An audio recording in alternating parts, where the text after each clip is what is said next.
نبی علیہ الصلوۃ والسلام کے درباری شاعر حضرت عبداللہ بن رواحہ، نبی علیہ الصلوۃ والسلام نے حضرت زید بن حارثہ کو سپہ سالار بنا کر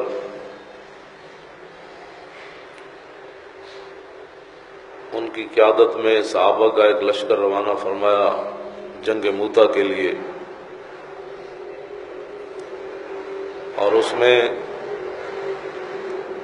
درباری شاعر حضرت عبداللہ بن رواحہ جو ہے وہ بھی موجود تھے۔ نبی علیہ الصلوۃ والسلام نے اپنے غلاموں کو فرمایا کہ صبح صبح یہ لشکر جو ہے وہ اپنی منزل کی طرف روانہ ہو جائے۔ سارے صحابہ چلے گئے لیکن عبداللہ بن رواحہ نہ گئے۔ جب میرے آقا و مولا صلی اللہ علیہ وسلم نے جمعہ پڑھایا تو جمعے کے بعد دیکھا کہ عبداللہ بن رواحہ صفوں کے اندر موجود ہیں۔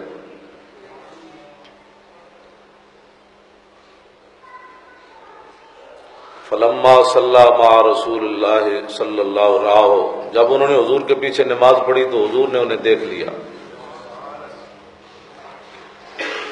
تو فقال ما منعک ان تغدو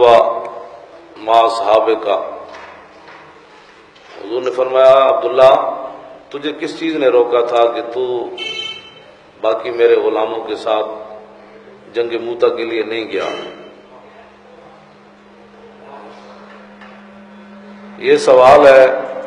میرے آقا و مولا کا۔ اب عبداللہ بن رواحہ سے میں یہ سوال کر رہا ہوں، حدیث میں موجود ہے کہ آپ بتائیے جی حضور نے پھر آپ کو کیا فرمایا؟ اپنی مرضی سے لوگ جو نیکیاں کرتے ہیں نا، یہ ان کے لیے تا صبح قیامت ایک مینار نور ہے کہ کام ناموس رسالت کا ہو، لوگ عمرے پر چلے جائیں،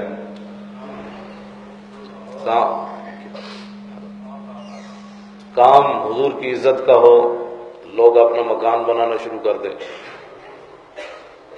کام حضور کے دین کا ہو اور بندہ کہ میں تو سیدھا سادہ مسلمان ہوں، نہ میں اس کے ساتھ ہوں نہ میں اس کے ساتھ ہوں، میں تو کلمہ پڑھ لیا۔ آئے عبداللہ بن رواحہ آپ بتائیے کہ حضور نے آپ کو کیا فرمایا؟ یہ میرا دست بستہ سوال ہے عبداللہ بن رواحہ سے۔ حضور اب آپ بتائیں، انہوں نے آگے بات کیا کی؟ کہا کہ اردت ان اصلی معک ثم الحقہم، حضور آپ نے تو فرما دیا تھا کہ صبح صبح چلے جاؤ، لیکن میں نے کہا کہ آج جمعے والا دن ہے، امامت آپ کی ہے، مسجد نبوی شریف ہے، تو میں نے خود ارادہ کیا، خود آپ نے تو فرمایا تھا کہ صبح صبح چلے جاؤ، لیکن میرے دل میں یہ بات آئی کہ آج جمعہ کا دن ہے، پتنی زندگی میں دوبارہ یہ جمعہ ملے یا نہ ملے، تو آپ کے پیچھے میں جمعہ پڑھ کے پھر پاس تیز رفتاری ہے، میں سواری ہے، میں چلا جاؤں گا۔ یہ انہوں نے نیکی کا عذر پیش کیا، اور کیا بھی کس نے؟ اور درباری شاعری نہیں، ہر جنگ میں یہ شریک بھی ہوئے،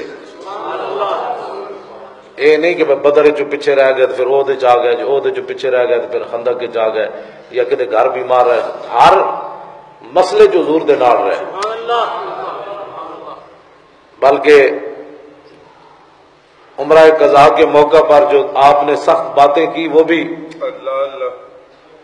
اور پھر رسول اللہ کی جو شان روحی الفداء لمن اخلاق شہدت بانہ خیر مولود من البشر، میرے محبوب دے غلاموں حضور جے اج تک پیدا کوئی نہیں ہوا، یہ نعتاں بھی پڑھیاں رسول اللہ دیاں، اور عمرہ قضاء کے موقع پر حضور کی اونٹنی کی نکیل بھی پکڑی، حضور اوپر سوار ہے، اور کافر جو کھڑے تھے تو ان کو یہ نہیں فرمایا تھوڑا تھوڑا پیچھے ہٹ جاؤ حضور آ رہے ہیں، بلکہ فرمایا خلو بن الکفار عن سبیلی الیوم نضربکم علی تنزیلی ضربا یزیل الحام عن مکیلی ویزل الخلیل عن خلیلی. فرمایا ہٹ جاؤ اے کافر کے بچوں، حضور آ رہے، ہٹ جاؤ پیچھے تو، حضور آ رہے، ہٹ جاؤ راستہ دے دو، حضور آ رہے ہیں. اور آج اگر کسی نے حضور کا راستہ روکا، پچھلے سال تو ہم نے صبر کر لیا حضور کے فرمانے پر، آج اگر کسی نے راستہ روکا تو مڈو وڈ کے گردنا مڈو رکھ کے کٹ دیں گے، وہ تو نہیں کٹیں گے، مڈو رکھ کے گردنا کٹ دیں گے. یار نو یار دی خبر نہیں رہنا، ہٹ جاؤ حضور آ رہے.